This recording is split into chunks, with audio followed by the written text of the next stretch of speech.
ancestors' diets were rich in the essential vitamins, minerals, and phytonutrients needed for optimal health. But today, thanks to declining soil quality, a growing toxic burden, and other challenges in the modern world, most of us are not getting enough of these critical nutrients. That's why I created Adapt Naturals. It's a supplement line based on the principles of evolutionary biology and modern research that closes the nutrient gap so you can feel and perform your best. Unlike most supplements, which use cheap synthetic ingredients your body can't absorb, our products are made with clinician grade, bioavailable ingredients that make a real and noticeable difference. We have a full range of products from the most advanced multivitamin and phytonutrient formula on the market to a blend of 8 organic superfood mushrooms, including reishi, chaga, and lion's mane, to a highly absorbable liquid D3K2 dropper. Our newest product is BioAvail Omega Plus, a blend of ultra pure fish oil and the most bioavailable forms of curcumin and black seed oil in a single 2 soft gel serving. Fish oil, curcumin, and black seed oil are renowned for their powerful health benefits. But until now, they've only been available in separate products, which means higher cost and a lot of pills. BioVel Omega Plus gives you a natural and effective way to improve joint and muscle health, boost exercise performance and recovery, elevate mood and mental clarity, and regulate immune function. Head over to adaptnaturals.com, that's ADAPT naturals.com, to learn more and start feeling and performing your best. Hey everyone, Chris Kresser here. Welcome to another episode of Revolution Health Radio. This week, I'm excited to welcome Dr. Jill Carnahan as my guest. She has a new book out called Unexpected: Finding Resilience Through Functional Medicine, Science, and Faith. Jill is a board-certified physician in the functional medicine space. She was diagnosed with aggressive breast cancer at age 25, and that really changed the trajectory of her life and her career.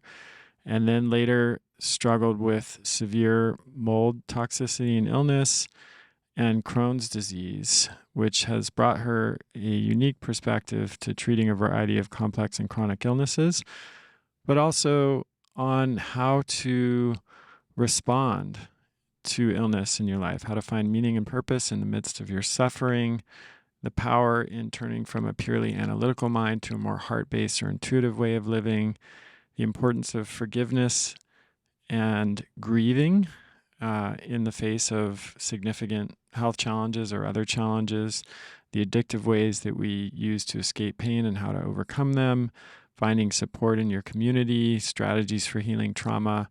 These are a lot of the capacities that we need to develop when we are struggling with any kind of complex chronic illness that's not something that's going to resolve quickly or easily or perhaps ever, or really any significant challenge or long-term difficulty in life. And over the course of my career, I have come to believe that how we relate to ourselves in the process of healing is as important or sometimes more important than what we do to heal. And that's really the foundation of this conversation with Dr. Carnahan. I hope you enjoyed as much as I did. Let's dive in. Jill, welcome to the show. It's such a pleasure to have you on. Thank you, Chris. It's great to be here.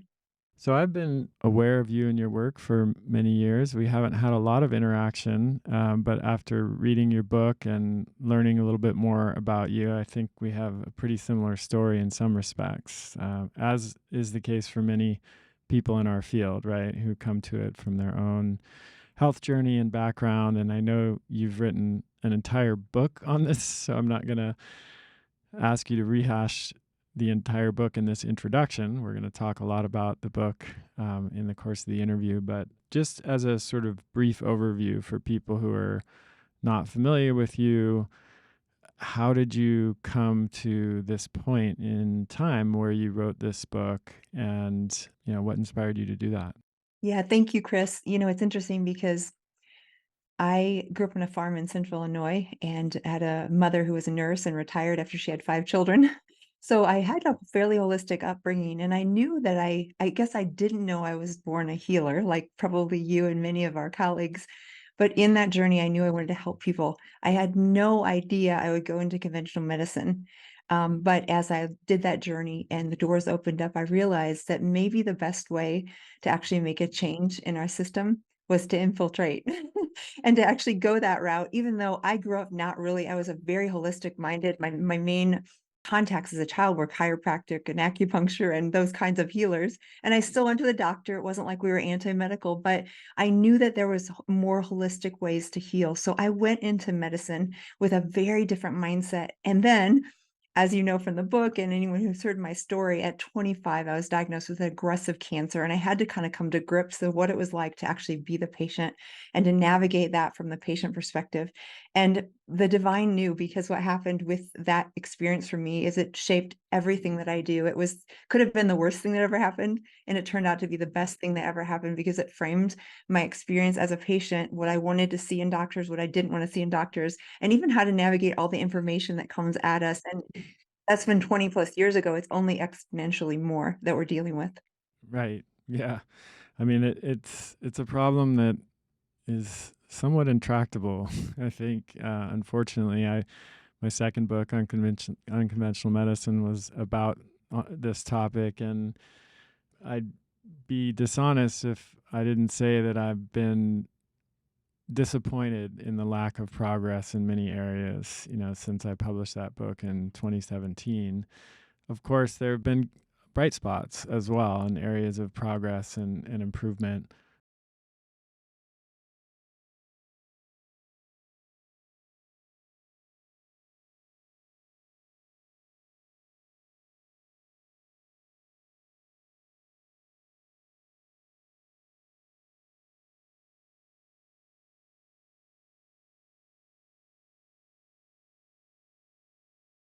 And as long as those incentives continue to exist, it's just human nature that that will be the direction of things. And so we have to figure out a way to change those incentives. That's a totally different but related topic. I want to talk a little bit more about. I know you were diagnosed with breast cancer at a young age, 25, I believe, and that was a big wake up call for you. So talk a little bit about that and how that changed your trajectory. Yeah, so here I am going along in medical school. I decided to, attend conventional medical school, go that way, and was thriving, doing great. And in my third year, just the beginning, it was literally when I was still 24, when I found a lump in my breast during a surgical rotation. And I really, at that moment, did not think anything of it. Most of us in our 20s, we think we're invincible, and mortality isn't really in the conversation. And this was no different for me. I would have probably ignored it. I was in intensive rotations with surgery, like 36-hour shifts and crazy, insane, stresses on my physiology because of lack of sleep and all that. But at the insistence of my husband at the time, I went ahead and got it checked out. I'll never forget Chris sitting with a radiologist, because as a medical student, what you do is you learn everywhere you're at, you're learning. So the radiologist took me back to look at my, mammogram and ultrasound on the big screen, and he's looking at it, pointed out, these are calcifications. And he looked at me, and there was just this glint in his eye that I caught because I'm very intuitive. And I thought, oh, this is not good. And he kind of hit it well. And he said, Jill, if you're 55 years old, this would be highly suspicious for cancer, but you're 25. And, but again, I caught it there, and that was the first moment that the reality of the fact that this could be serious hit me. And I think on an intuitive level, I knew at that moment, I knew I had cancer. But I went on to get a biopsy and actually determine the diagnosis. And then the second call and experience with a doctor, colleague, teacher in my medical school was the surgeon calling me, Dr. Smith. I'll never forget her. She called me and said, Jill, I don't know how to tell you this, but you have aggressive, very aggressive, these cells are some of the worst we've seen, breast cancer. And that's pretty typical in a young person. It's incredibly more aggressive, more life-threatening than someone who is 50, 60, 70 years old.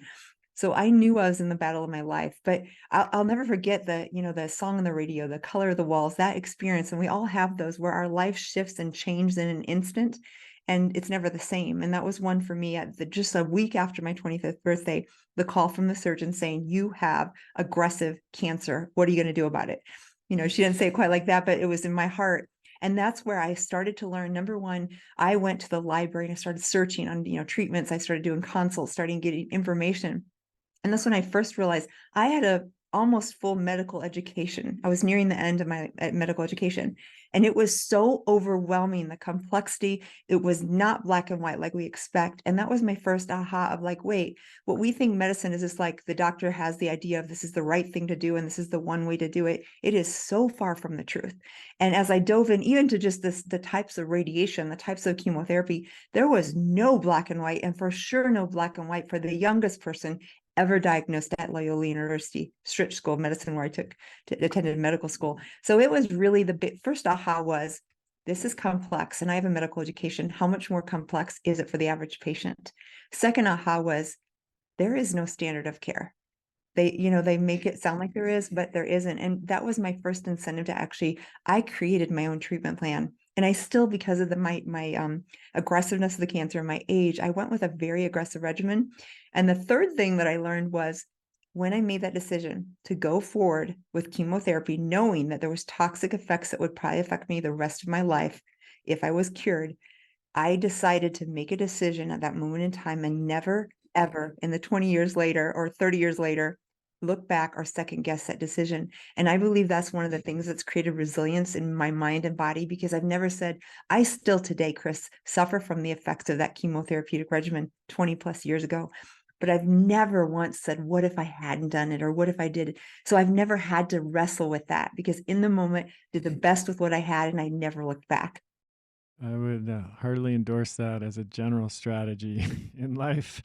And, in respect to our health and any other decision we make, so we're always just doing the best we can with the information we have and with our current capacities and abilities. And I know you talk in the last chapter of your book a lot about this unconditional love and self acceptance. And I'm sure, return to this throughout the interview.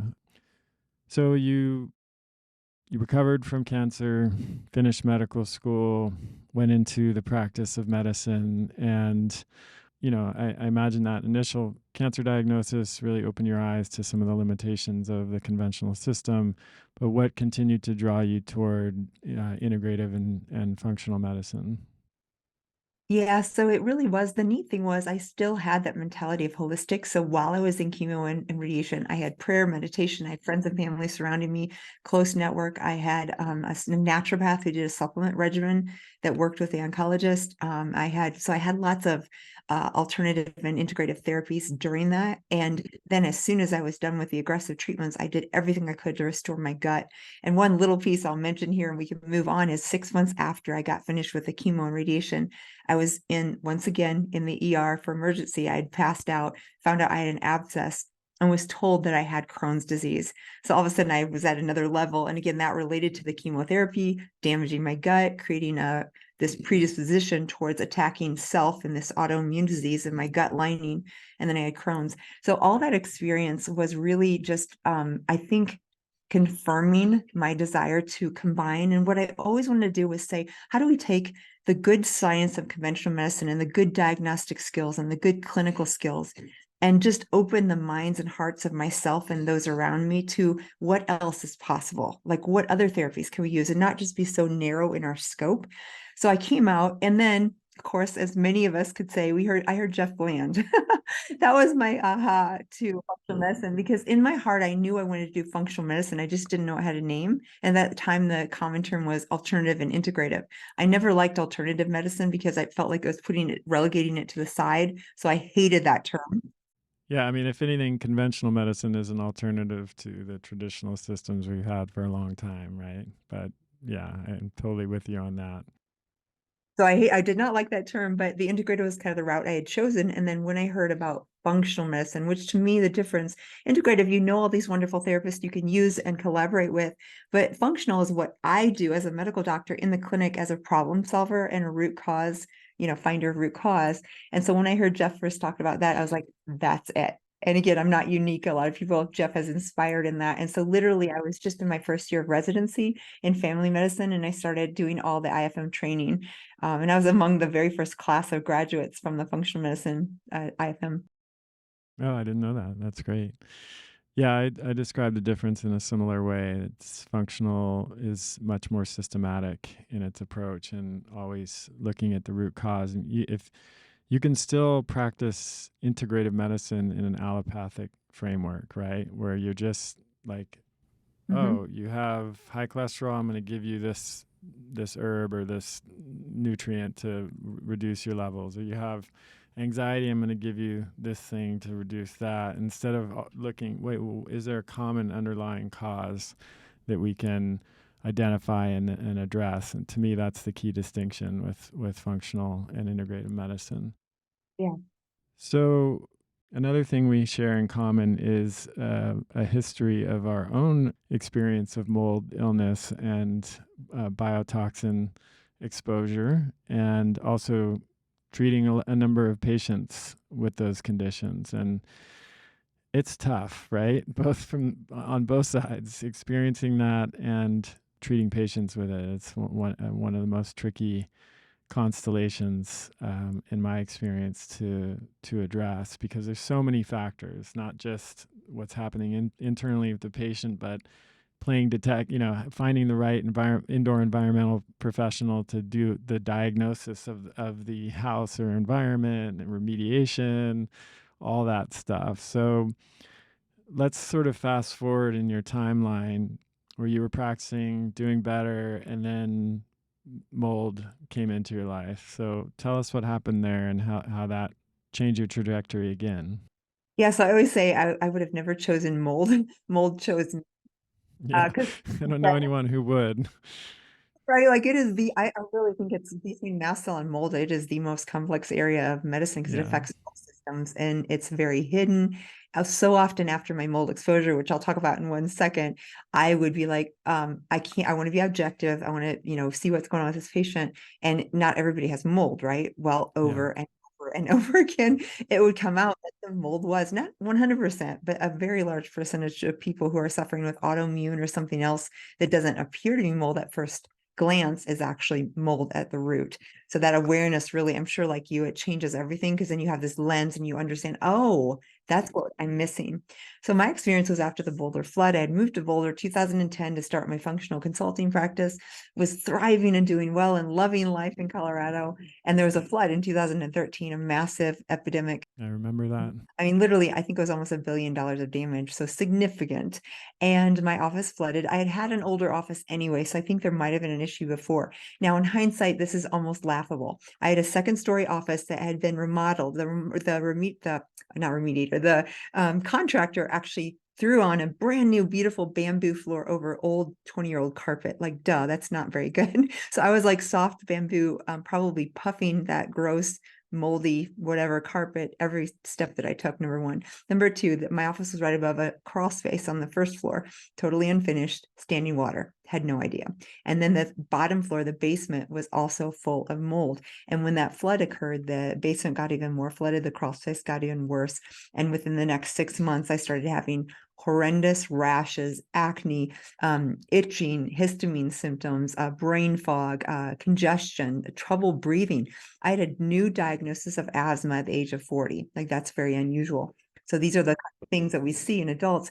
New diagnosis of asthma, there's something going on. If you're 30, 40, somewhere in your later years, and not later, but later than, teens, and you have a new diagnosis of asthma, that's suspicious for some external environmental thing on the lung lining. So all that to say, I was in denial for a while because I did have a suspicion mold was at the cause. But as many of our patients, I'm sure you've encountered this, it's overwhelming. And when you're in mold, there's actually a limbic activation that happens through the chemical inhalation and the hypothalamic pituitary axis that triggers a limbic response. Even if you're healthy, well-adjusted, you have, great contacts, you've done therapy, there is a trauma response just from the chemical inhalation. And I think that adds to the confusion because the overwhelm is present. The brain is literally short-circuiting because of this toxin. So there's a piece I've seen almost 100% of patients, and I was no different. I was a little overwhelmed and I didn't know what was wrong and I was in denial. But finally, I found bulk mold of Stachybotrys in the basement, same type of toxins from that, trichosethines in my urine. I couldn't deny it anymore. And then I had to figure out how to heal.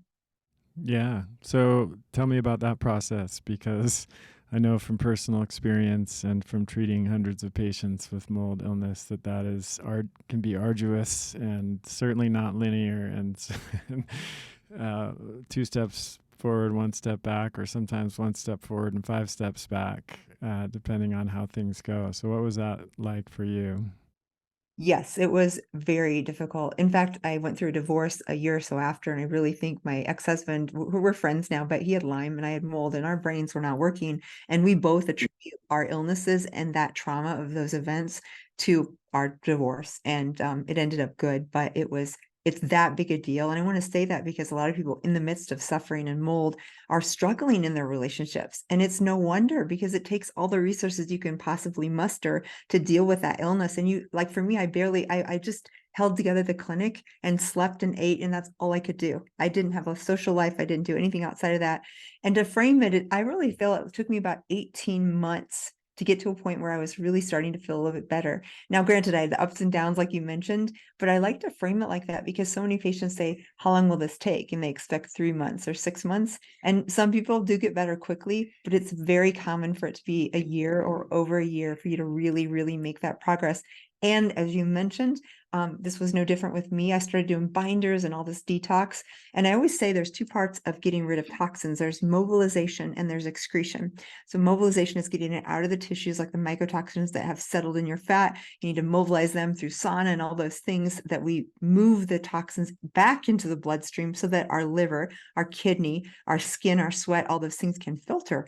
But if you mobilize too quickly and you're not excreting that other side of the equation, then you get stuck and you get toxic. And I had hives head to toe for 2 months because I was pushing, mobilizing way too quickly and not excreting. And now I understand that, but that's part of the reason why people get. And then I had mast cell issues because all of that mycotoxins that was being mobilized were triggering my mast cells to produce prostaglandins and histamines. And so I was incredibly sick. I had to literally, when I found out that my office was contaminated with mold, I didn't set foot in the office again. I took my charts and left everything. I just literally walked away from all my medical school textbooks, my furniture, everything in the office, and I started over. Yeah. And sometimes that's necessary for sure. If you've listened to this show for a while, you know that I'm a super active guy. Depending on the time of year, I'm either skiing, mountain biking, hiking, backpacking, surfing, or lifting weights on most days of the week. I also live in a really dry climate at high elevation. For these reasons, I pay a lot of attention to hydration. I've learned the hard way what happens when I get dehydrated, and I know how important hydration is to overall health. But hydration isn't just about drinking water, it's about water plus electrolytes. This is where Element comes in. It's a combination of electrolytes like sodium, potassium, and magnesium in easy to use individual packets that you just add right to your water bottle. And unlike most electrolyte products on the market, Element is free of sugar and artificial junk. I drink Element every day, and it's made a huge difference in how I feel. Even with my training and profession, I don't think I realized how often I was dehydrated before I made Element part of my daily routine. If you'd like to try it, the folks at Element have an exclusive offer for my podcast listeners. You can get a free sample pack with one of each of the 8 flavors Element sells when you purchase any Element product. This is perfect for anyone who wants to try all of the flavors or who wants to introduce a friend to Element. Just go to kresser.co/element, that's LMNT, to place an order and take advantage of this offer. Paleo Valley's beef sticks are definitely one of my favorite snacks. They're unlike anything else on the market.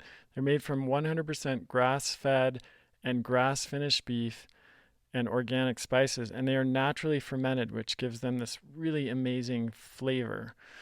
In fact, they were recently voted in Paleo Magazine as one of the top snacks of the year.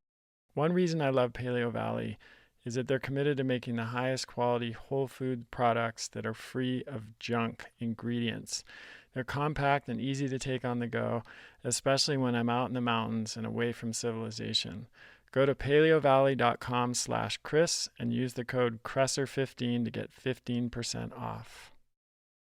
So I want to shift gears and talk a little bit about the emotional, psychological, psychospiritual aspects of struggling and working with a chronic illness. You've had multiple experience of this in your life. You've treated a lot of patients with chronic illness. And I, over the course of my career, have become increasingly interested in in this as a topic because, from my perspective, there's more to health than just the absence of symptoms.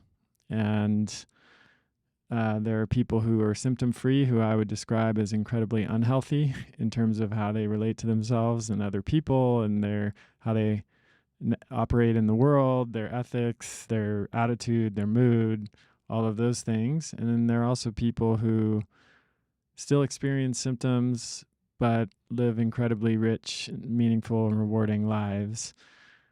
I also have seen in my practice a distinction between people who are able to allow their illness to change them in positive ways and help them grow and evolve as people, and people who are stuck in, and this is said with compassion and empathy, but a sort of like, poor me, why is this happening to me? It's not fair. This shouldn't be happening, in a kind of victim mentality. And look, I mean, I was in that mentality myself for a period of time. So again, there's no judgment or criticism there.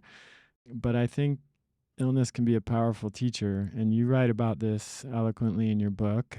So I'm just curious to hear a little bit more about your path in terms of your relationship with chronic illness and what that has meant for you and how that has helped you to grow and evolve as a person. Yes. So when you first experience suffering, and we all are either have just gone through it, we're in it right now, or it's coming up. Like there's only three possibilities because life is life, and life has surprises. And my first experience that was a major suffering and trauma was the cancer, of course.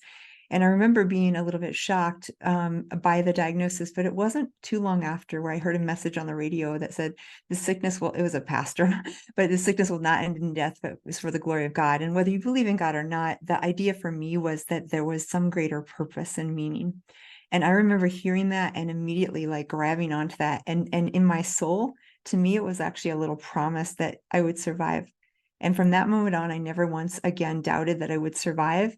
But it doesn't take away the suffering. It doesn't take away the difficulty. Like when I'm sitting cramped up from the chemo and wanting to die because my stomach hurts so bad and my mouth is ulcerated and I had no hair. I mean, there was some really, really difficult things that I still had to go through. And that was just the first experience, because then there's Crohn's and there's mold and there's all these things that come. But if we can, when that happens, believe there's not to negate the suffering. Like you said, I don't want to minimize and be like a Pollyanna and say, oh, it's all great, because it's not. It hurts. It's painful. It can be devastating.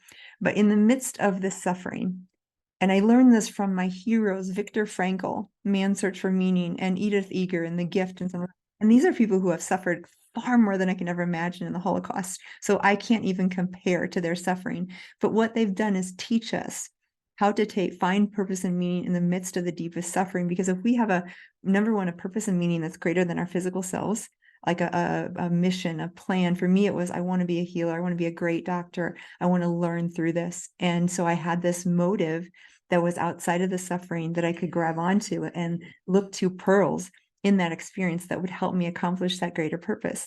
And then the second thing is knowing that deep inside, no matter how much suffering, what man takes away from you, what a relationship does to you, what the financial ruin is, all those things that we can deal with outside of ourselves, no one can take away our choice, our mindset, our self, our faith, our beliefs, all these kinds of things we own. And there's not one type of suffering that can actually steal that from us unless we allow it to. And by knowing that, we can really, really own. I recently heard someone who framed it, and I've always thought this way, but I didn't have the frame to say it this clearly. And what she said was, it's all about safety. Where do we find safety? If we find safety in our bank account, and all of a sudden the markets go crazy and we lose all the money in the bank, we're terrified, our limbic system gets activated, and we're in trauma, and we're a why me.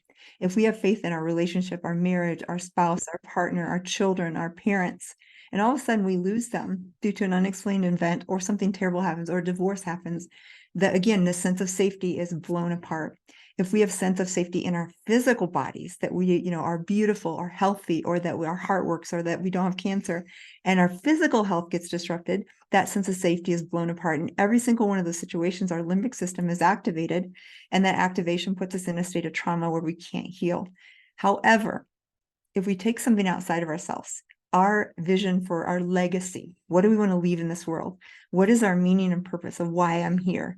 For me, it's existential, my belief in a higher power. And for whatever, you don't have to, whatever piece that is for you, if there's something that's outside of yourself, no one can take away my purpose. No one can take away my vision, my legacy. No one can take away my belief in God and a higher power and the meaning and purpose there. No matter what happens, that sense of safety will never, ever be shaken. And that's the kind of thing that will help us pull out of the difficulties, because everything else is fallible. Absolutely. And I'm a big Viktor Frankl fan as well. And I think he can speak with authority on how to use mindset to overcome adversity, having been through, what he, as a concentration, for those who are not familiar with his background, a concentration camp survivor in World War II. And Man's Search for Meaning was a kind of Bible to me at one point in my life, in the most difficult moments. Let's talk a little bit more about the tools and resources you drew on when you were in the most difficult places. You mentioned in your book forgiveness as a key to this process for you. I imagine that's forgiveness of self and forgiveness of others. It's not something that really gets talked about very much in functional medicine generally, and even in the recovery from illness. But I think it's an important factor, because without that we can really get stuck and in these sort of repetitive loops of self-judgment, or judging other people, or again judging what has happened. Why did this happen to me? And that, in my experience, can really interfere with getting well in the broadest sense. So tell me more about your perspective on that. I'm going to frame it in an acronym because I think that's always memorable for those listening, and it's BLT, like the sandwich. And that came from, I was writing the book, and in the midst of COVID 2021, I'm sitting in a chair, home alone, of course, isolated. And I thought, you know what? People are turning from books to screens, and everybody I know is watching these serial Netflix and things. And if I really want to influence and inspire, I need to be on screens. But Chris, I don't know what I'm doing, but I had this idea. And then I started talking to friends. And within a week, I had producer, director, an idea for a documentary. I was like, oh my God. So all that to say, I ended up in the last 2 years producing a documentary. And as we sat down and and it was based on kind of the story of the book too, like my journey and my patient's journey in this whole thing of life and how do we overcome. And I promise I'll get back to forgiveness. But as we sat in the car talking about what is this movie going to really mean to people, we said BLT. And BLT means this. Number one, believe in yourself. And that's part of the forgiveness, but you can't really love yourself until you believe and trust in yourself. And you can't really trust and believe in yourself until you've forgiven the places you consider flawed, or, not enough, or all those things that we have, those lies we tell ourselves. So the B is for believe. The L is for love. And once again, love others is unconditional love is one of the foundations of healing that I know you and I both believe in. But you can't really truly extend unconditional love without conditions, is what it means, of course, to someone else until you do that to yourself. And what I realized is, like I said, and I couldn't really love myself until I trusted my body's signs and symptoms and my own physiology. And how that works is, if you have had trauma in your life, which we all have in some form or another, and I certainly am no different, often what I did before the age of 40 is I learned to dissociate from my body, because I felt like it had started to betray me in my 20s with cancer and stuff. So I was all here in my head, and I could analyticalize anything that I experienced and just suppress and shut down my body's anger, my fear, and my sadness and my pain. And I was really, really, really good at dissociating from all of that. And I always say I was like superhuman. I could do anything and it didn't affect me. I didn't cry. I didn't have a lot of sadness. I didn't feel a lot of anger. I first told my therapist the first visit, I don't get angry. Well, she laughed at me. And then of course I had to realize I had just totally suppressed that emotion. But what we do when we do that is we are suppressing our intuitive innate body's ability to tell us signs and signals of what's wrong. And autoimmune in general, I experienced Crohn's and Hashimoto's, is metaphorically, as Gabor Mate would say, is attack of self, or self-hatred, or self-loathing. So before you can extend this healing love to the world and the forgiveness that we're coming back to, you must first address those parts of yourself that you have denied, suppressed, hated, loathed, that you, all those pieces that we've dissociated from, you have to reintegrate in your whole self and start to love those pieces of yourself. And instead of saying, oh, that was stupid, you idiot, why did you do that? You say, oh, sweetheart, you're doing a great job. Let's try that again. Like that's a way to we show that compassion to ourselves. And you know what? When I started talking to myself, I'm talking like the chatter in our head, like that with the sweetest, kindest words, like I would to a dear friend, that was probably the most transformative thing in my health, in my autoimmune disease, in my mindset of any of the other therapies I'd done prior to that. And that's why I think what you're on to here is so important, Chris, because I took a lot of supplements, I did a lot of IVs, I did a lot of things. And the most powerful transformations came from believing in myself, loving myself, every part of myself unconditionally, and then extending that to the world, to everybody that I met. And then the T is trust.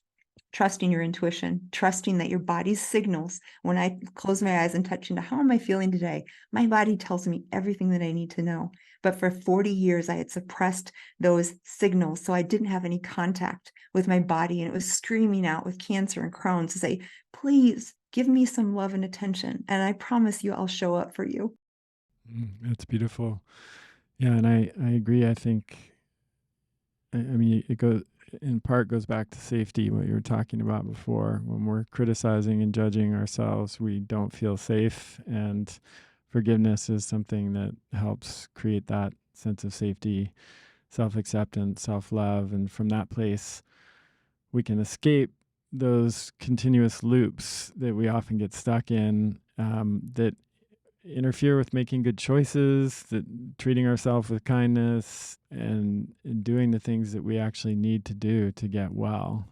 I think a lot of people end up getting stuck in cycles of self-flagellation, alternating back and forth between making progress and then beating themselves up, and then making progress and beating themselves up.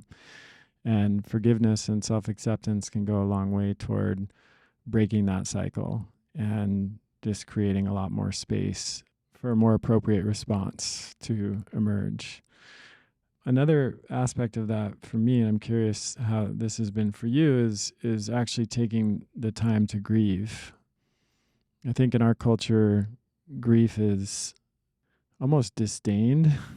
There's certainly not much space created for it. It's not something that is typically recognized as being important. There's often a lot of judgment around it. It's weak.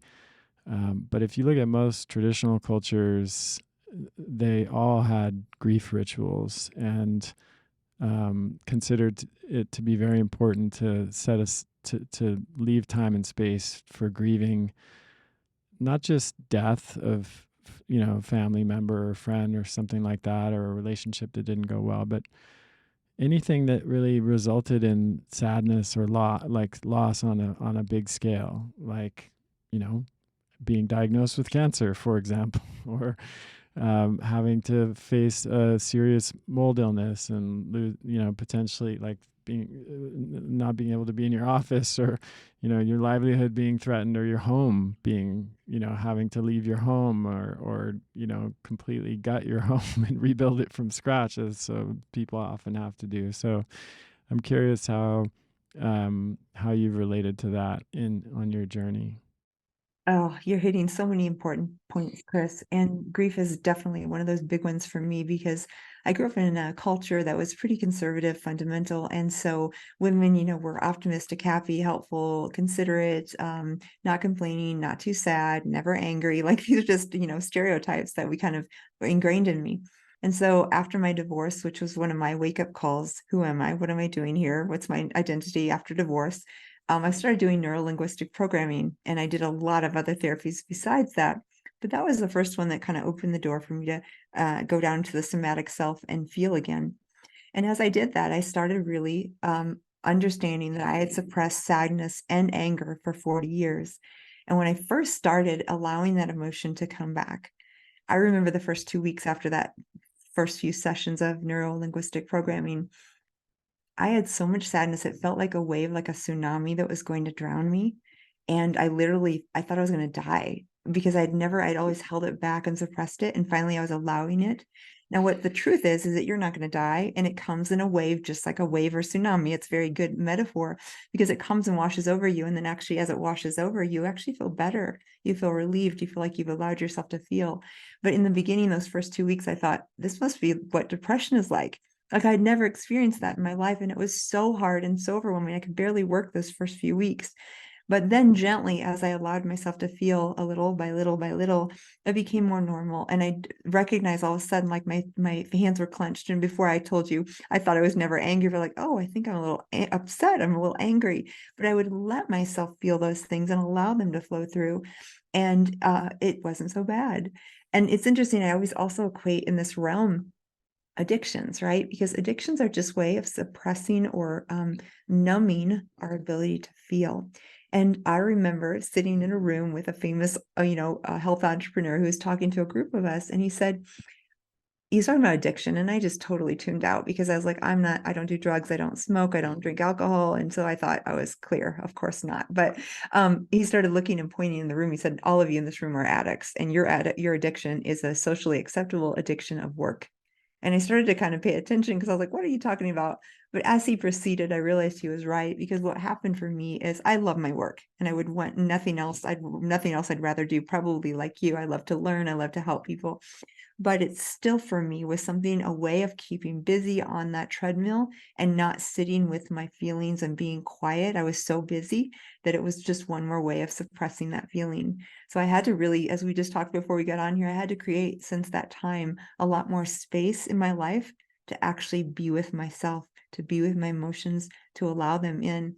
And this is another thing where it's forgiveness and compassion. You have to have a lot of kindness to yourself in this process, because it's messy and it's up and down and up and down. And it's not, I always think, oh, I've done all this work. Well, there's still more to do. It's kind of a process that we continue to grow through. But I think that feeling is so critical to healing. Absolutely. And very much underrated in our culture in general. And I think in the medical field, of course, there are a lot of people, Gabor Mate talks about this. There are lots of, Bernie Siegel, lots of pioneers who have discussed the importance of this over time. I mean, there's even this idea of, which I'm sure you've come across, and I don't like generalities and and labels, but like the type C personality. For the listeners, you've all heard of type A personalities, people who are very driven and to succeed and be accomplished in the world. This idea of the type C personality is generally thought more oriented around people who hold feelings inside. Do you think there's anything to that? Was there anything to that for you, do you think, in your experience? Yes, absolutely. Yes, I think that suppression, and this is again, Gabor Mate talks about it. I think also Peter Levine and some of our favorite trauma Mm-hmm. experts, who I'm sure Mm-hmm. you've read as well as I, talk about this. And Yeah, my Gabor, wife is actually an SE practitioner, so I'm quite familiar with Peter's work. amazing. So you know this very well. And he shows the data on the incidences of cancer with the type C, and it's actually ALS especially. He talked recently in his most recent book, The Myth of Normal, about ALS and how ALS is very, very commonly associated with the suppression of emotion. And it's kind of a conscientious personality. It's a very kind of like a people pleasing, not complaining, not asking for needs to be met, pretty, kind and compassionate. It's not a bad kind of person to be. But the truth is, with ALS, with cancer, and certain other diseases like autoimmunity, there's a much higher prevalence of these diseases with this personality. Absolutely. Yeah, and just to be clear, I think it's overly simplistic to suggest, and I don't think you're doing this, Jill, but I see this happen sometimes, that everyone who has cancer is responsible for their own cancer diagnosis because they didn't adequately express their feelings. That's, I think, a simplistic view of it, and probably not accurate. The way I like to think about it more is like as a process of inquiry. And if I am diagnosed with cancer, is this a useful perspective? Like, is there anything useful to learn from this idea of a type C personality? Is that true for me? Is Is it something that I can use as a springboard for learning more about myself and growing and evolving as a person? Because I think the danger, of course, is that then it becomes the whole, guilt, blame, shame game, right? Like, I did this, it's my fault that I got cancer. There's something wrong with me, and if I could just be a better person, then I wouldn't have gotten cancer. And something that I think easily dispels that idea is the fact that young children, even babies, are sometimes diagnosed with cancer and die of cancer. And I think it would be pretty ridiculous to suggest that, the toddler who's diagnosed with cancer got it because they didn't adequately vent their, or express their feelings, right? So it's tricky, it's nuanced, as most things of any kind of depth are. So I just wanted to make sure we introduce that because Really, for all autoimmune and everything we're talking about here, I couldn't agree more, Chris. I want to be clear too that the deal is when something happens, if we can just say, okay, what can I learn from this? That's more the perspective you and I are taking, is not that we exactly, caused it, but it's like, okay, well, now that we're here, what is yeah, there that could possibly help us yeah, to be better? that's right.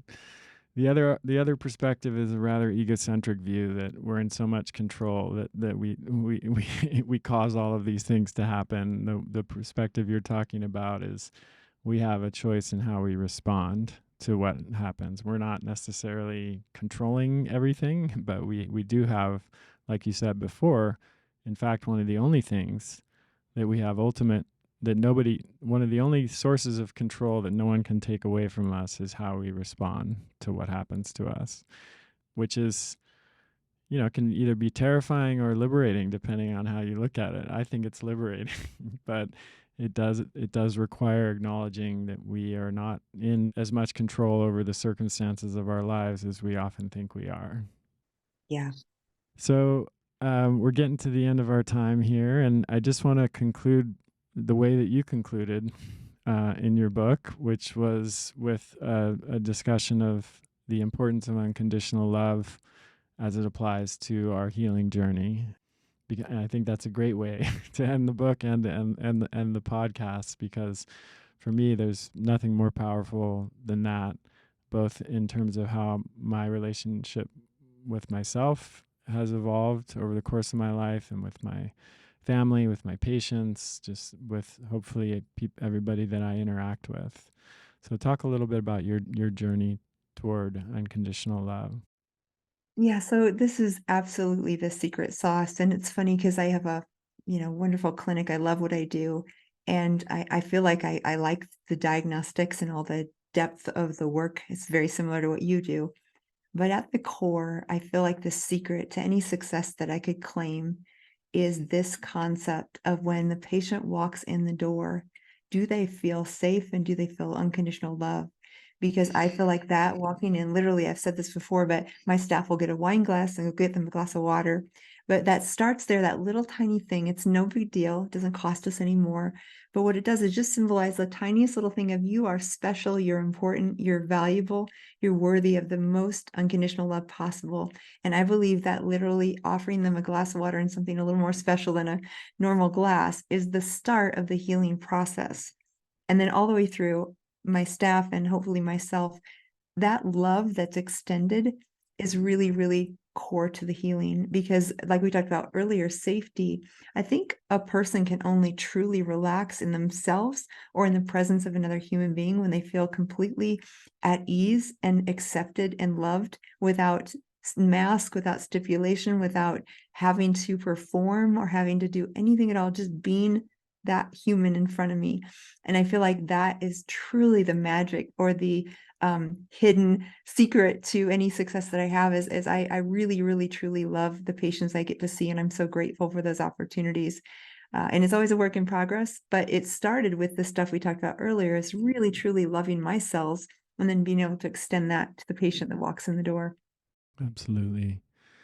So, Jill, tell everybody who's listening where they can find out more about your book and pick up a copy.